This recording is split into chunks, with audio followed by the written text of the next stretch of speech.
ভালো থাকেন মা। হ্যাঁ, হরে কৃষ্ণ। সকল সনাতনী আমার প্রণাম নেবেন। আশা করি আপনারা সকলে কৃষ্ণের কৃপাতে ভালো আছেন। আমিও কৃষ্ণের কৃপাতে ভালো আছি।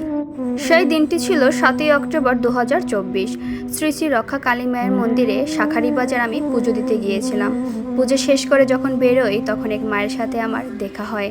তারপর সেই মা আমাকে বলল, মা তুই একটা আমাকে শাড়ি কিনে দিবি? তারপরে আমি তাকে আমার সামর্থ্য মতো একটি শাড়ি কিনে দিলাম। সে তো খুব খুশি, আমাকে প্রাণ ভরে আশীর্বাদ করলো যে মা তুই ভালো থাকিস। আর হ্যাঁ, এই মা কিন্তু কথা বলতে পারে না। এই মায়ের জন্য সবাই আশীর্বাদ করবেন যাতে উনি সুস্থ থাকে, ভালো থাকে।